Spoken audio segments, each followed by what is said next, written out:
Sabay-sabay natin alamin ang mga kaganapan na nangyayari sa ating bansa.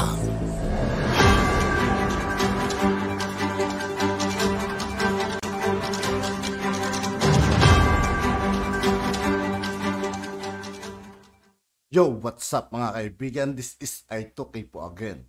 Ngayon nandito naman ulit tayo sa channel ni Banat Kabayan TV. Dito naman ulit tayo magbibigay ng komento at reaksyon. Kaya samahan nyo ako guys.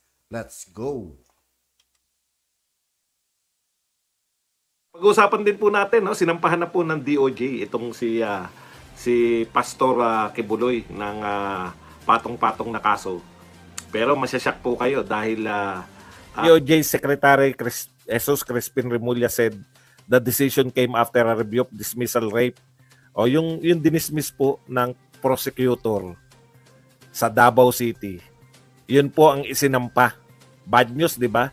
Na-dismiss na nung sa Davao City Prosecutor's Office. Muling binuhay ni DOJ Remulla. Okay.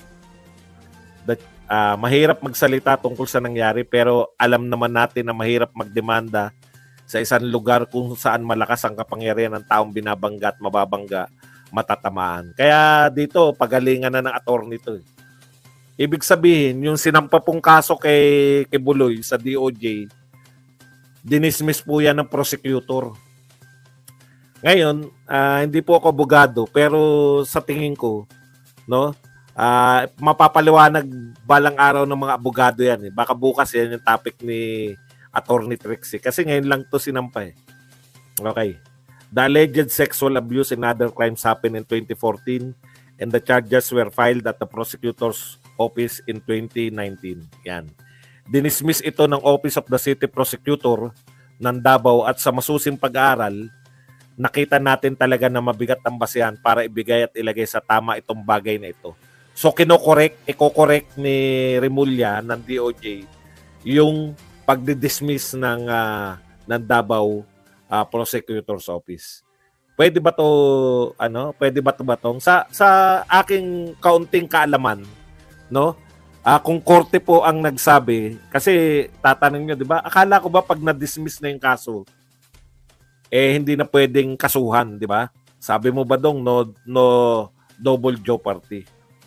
Sa akin po kasi prosecutor pa lang dinismiss na eh. Hindi pa po ito dumadaan sa korte. Yun po yun eh. Kaya sa isang banda, good news and bad news po ito kay anong tawag dito? Kay Remulla. Bakit po good news and bad news? Kasi nakaamba na po yung extradition eh. Mas mahirap po siyang makalusot doon sa Amerika. Ngayon po, habang nililitis tong kaso niya rito sa Pilipinas, mauna po tong litisin. Kaya dito po muna siya sa Pilipinas. Pero kung wala po siyang kaso na dito sa Pilipinas, pwede po siyang i-request sa extradition para ikulong na siya ron sa Amerika habang tumatakbo po yung kaso. Pero dahil nga may nakasampa na ritong reklamo, di na siya po pwedeng makulong dun sa Amerika ngayon. Tatapusin muna niya yung kaso rito. Yun ang pagkakaalam ko ha.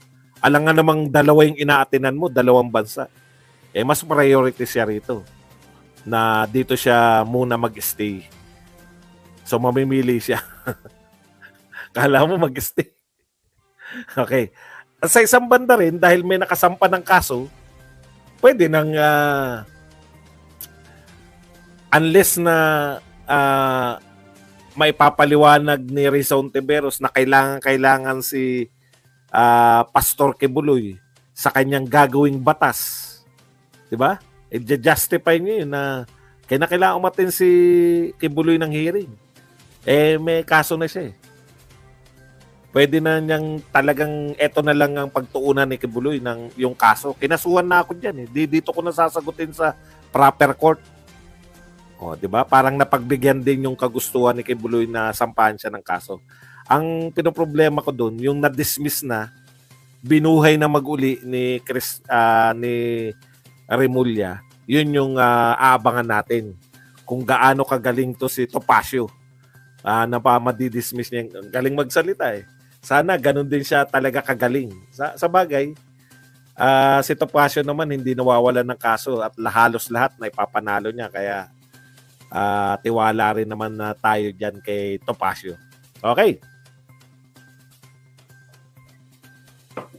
Balikan natin tong isa pa.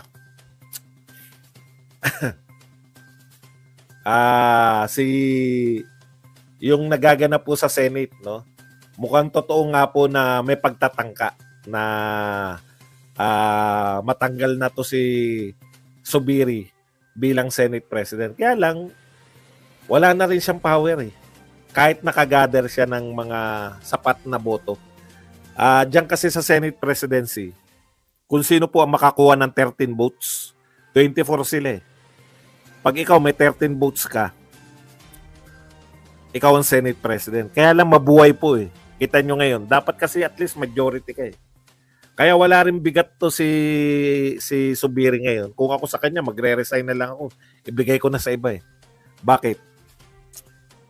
Nagpapirma yung mga bataan niya o yung mga malalapit sa kanyang senador, nagpapirma ng show of yung loyalty, no? At ang pumirma sa resolution na manatili si Zubiri 14. So ibig sabihin 10 yung hindi pumirma. 10 yung perceived na ayaw na sa kanya. Eh yung 10 na yun, makahatak lang ng 3 yun. May bago na tayong Senate President. Kung hindi matatag masyado yung pinanghahawakan mo, kung ako kay Zubiri, kasi yan yung inaano niya, di ba? Diyan nakabata yung kapangyarihan niya. Sa may papasan niya yung tiyatya. Pero ngayon pa lang, mukhang hindi niya makukuha yung 3/4 ng Senado. Kasi 3/4 ng 24. So divided by 3. Kala mo ganyan. 16 ang kinakailangan niyang boto para maipasa yung tiyatya. Yung economic provision niyan, tiyatya na yan. Kaya ganito po ang mangyayari niyan eh. Dahil 14 lang po yung sumama na pumirma kay Zubiri, kulang pa ng 2 yun. So ang mangyayari niyan, baka hindi nila maipasa sa Senado yung tiyatya, magwawala to sila Tambi, isusulong na naman nila yung People's Initiative. Kasi pag bumagsak po yan, hindi, 3/4 eh. Ay 2/3 pala. Mali. Bura. Ang kailangan po 2/3. Yun. Sorry. Kailangan po 2/3. So ang 2/3 po ng Senado ay 16. Yun po ang kinakailangan boto para maipasa yung tiyatya.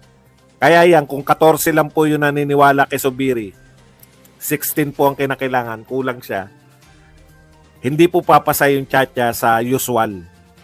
Yan yung kaya panay ang presko nitong mga para ma-pressure yung Senate eh.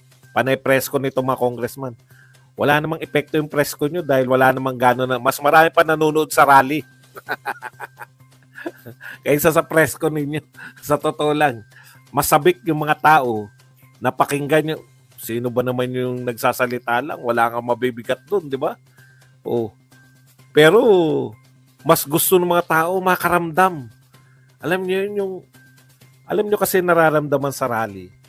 Parang pag umaten ka kasi ng rally, parang may power pa kami. Hindi nyo kami pwedeng apihin. Ganun eh. Ewan ko lang sa virtual kung ganun din yung naramdaman nyo habang nanonood kayo. Pag-uusapan. At yun nga po mga kaibigan, dito po nagtatapos ang ating reaction video. Muli ako po si I2K ng Sundalo ng Dunggalo. Maraming salamat sa patuloy na pagsuporta. Yeah, peace out.